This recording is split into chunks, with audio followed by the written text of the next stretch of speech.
Hello everyone, good afternoon. Sa mga hindi nakanood ng video ni Madam Stella Kimbo and Madam Bernadette Herrera, sabay-sabay nating panoorin, guys.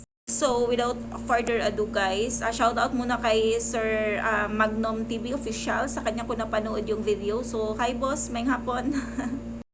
Ewan ko na lang, guys, kung kaya pa ba ni Stella Kimbo yung mga tanong ni BH Herrera. Go, go, BH Herrera. So, let's watch till the end. There are identified revenues required by law to be used for designated activities, benefits, or purposes which can be either classified as use of income or special account in the general fund or SAGF. Nung po nag-interpellate tayo, sinabi po sa akin that the cash isn't available because the cash is being used. Madam Speaker, Madam Sponsor, tama po ba na pwedeng gamitin ang earmark revenues ng national government wherever it pleases? Yun ang practice po ng natin. But let me explain. Madam Speaker, yung tanong ko po, hindi kung practice siya or hindi. Tama po ba na ginagamit natin ang earmarked revenues for other things other than specified in the law?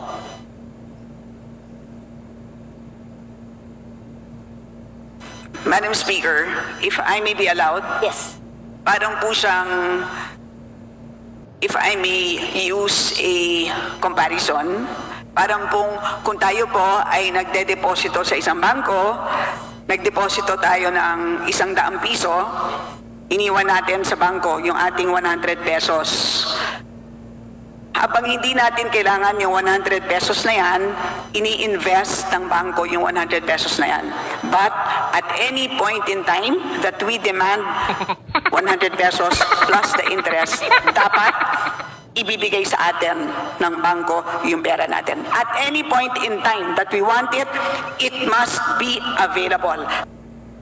So ganun po ang konsepto ng earmarked revenues. Congress earmarks a certain portion, inokolekta ng ahensya ang revenue, dinedeposito sa treasurer, habang hindi ginagamit ang cash, gagamitin muna ang cash sa pagpapatakbo ng buong government kasi po ang pangongolekta ng buwis hindi naman po January 1. Meron na tayong buwis. Paano natin babayaran ang sweldo ng ating mga page, ang sweldo ng mga government employees? Wala po tayong ibabayad sa inyo na sweldo kung hindi natin gagamitin ang cash na yan. Pero at any point in time that an agency demands those earmarked revenues, the Treasury must be able to make those funds available. Ganyan po ang ibig sabihin ng earmarked revenues. Madam Speaker, saan po nakasulat na gano'n ang ibig sabihin ng earmark revenues na pwede siyang gamitin pag hindi ginagamit pa?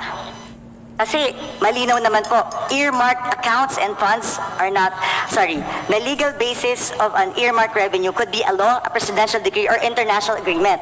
Bawat earmarked revenue may batas. At walang blanket authority doon na sinasabing pwede mo munang gamitin habang hindi ginagamit ng agency. Gusto ko lang po makahanap ng legal basis.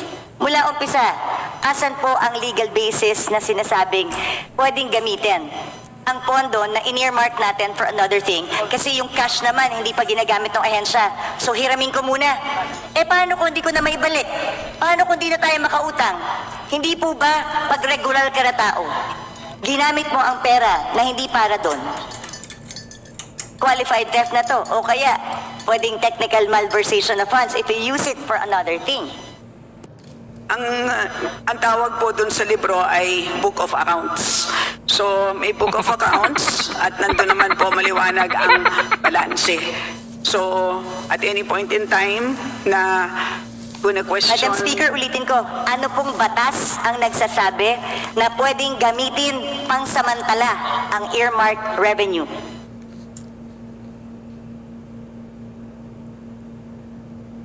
So hindi po ginagamit ang revenue.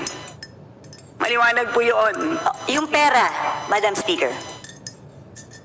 Saan po sinasabing batas na yung cash na nakolekta ng isang collecting agency para sa isang bagay na naka-earmark. Kaya po tayo nagpasa ng batas sa Kongreso. Gusto ko itong SUF para lamang sa free wifi. O meron na siyang 24 billion na cash na nakadeposito. Pero sabi nga, yung cash na to nawawala na kasi ginagamit siya habang hindi pa ginagamit ng free wifi. Hindi ko po talaga masettle sa utak ko kung paano pwedeng, kung ano, yun lang naman tinatanong ko, ano po bang batas ang nagsasabi, yung cash na para sa free wifi, pwede munang hiramin ng national government para gastusin sa ibang bagay nang hindi nagpapaalam sa tamang or walang proper documentation.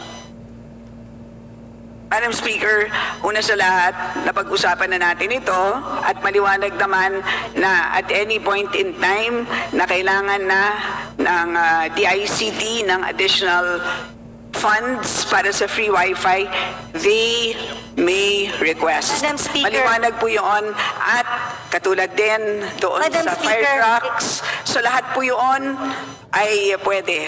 So yun ang sistema po ng paggamit ng accounts sa special accounts in the general fund. Ganun po ang sistema.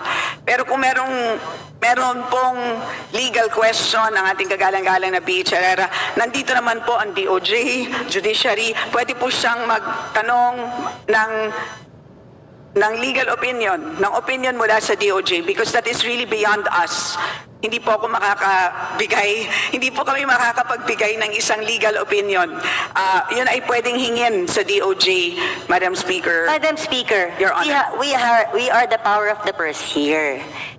Tayo po ang nagpasa ng batas.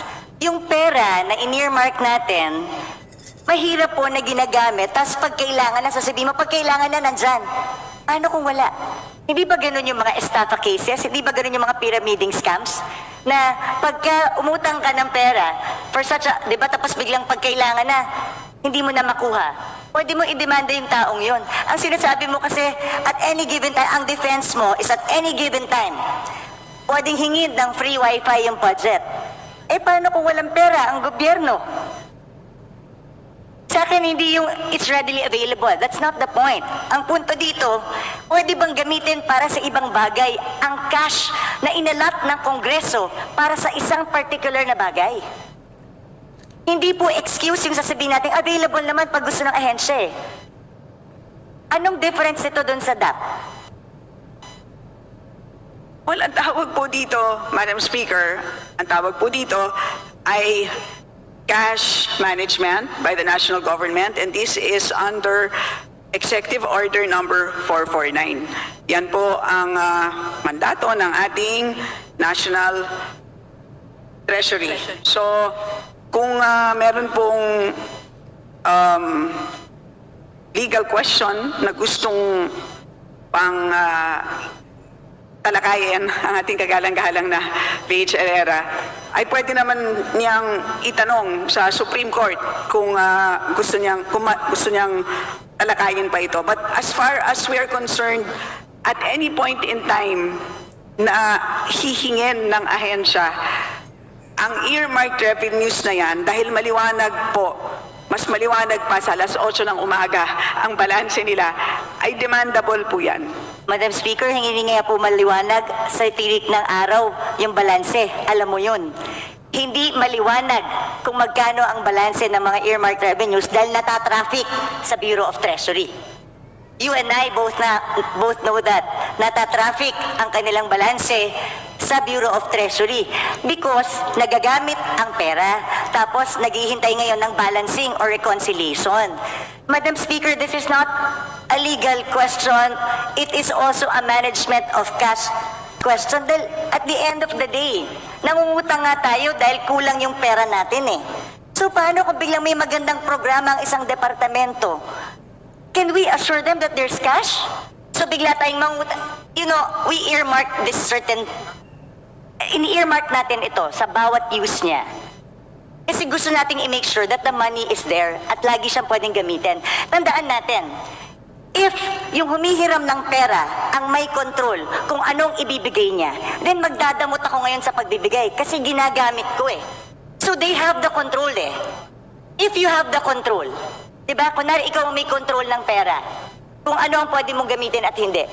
Tapos may humihinging ahensya sa'yo. Kung ginagamit mo yung pera, hindi ka magiging generous sa ahensya ibigay kahit mayroon silang tamang programa. Kasi you're making use of the cash available. Maganda lahat yan, Madam Speaker. But again, ang end balance halimbawa as of June 30, 728.785 billion pesos. So malaking amount of funds. Isipin na lang po natin kung lahat po ito ay pinagsak natin ngayon, lahat sa mga ahensya, sa totoo lang po, mabibilaukan silang lahat. Hindi nila kayang ma-absorb lahat ito. So may ganun din na problema. So that is actually part of the mandate of our National Treasury, part of the mandate of the DBM.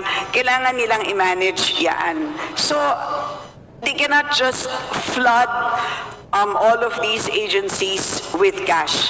So, yun po, that's how we understand the cash management mandate of these agencies, Madam Speaker. Madam Speaker, cash management does not mean gagastusin mo yung pera pag hindi ginagamit.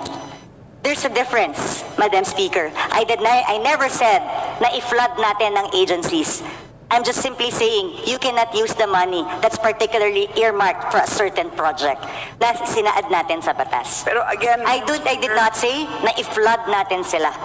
But I'm saying, tama po ba na ginagamit natin yung pera na sinet aside ng isang batas na hindi pwedeng gamitin? Malinaw po ang batas. Bawat section, andito po yan, makapal po yan eh. Ilan ang earmarked revenues natin? Naka-specify doon, doon lang siya pwedeng gamitin. so Very again, specific.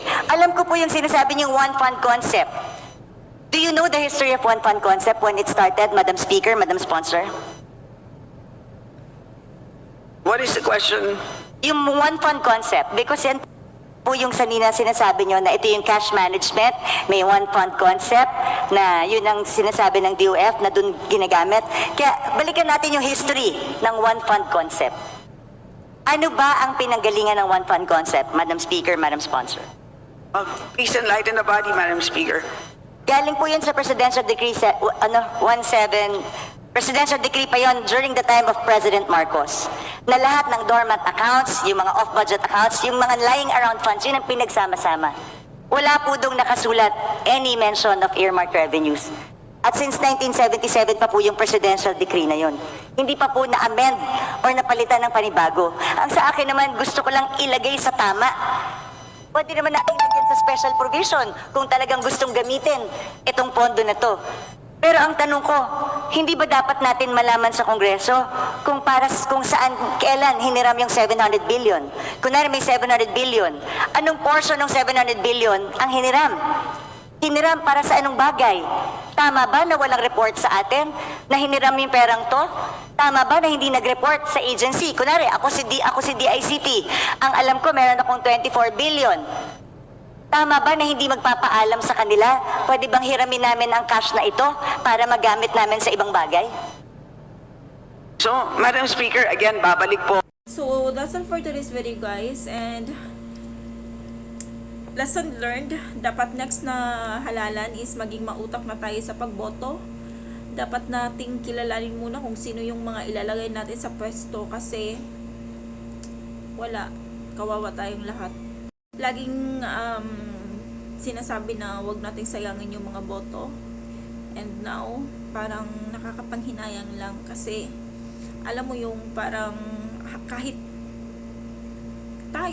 ordinaryong tao tayo, parang akala nila siguro maluloko tayo or whatever, but then parang naging dahil sa SOCMED or social media, naging mautak yung mga kapwa nating Pilipino. So good luck na lang, bye.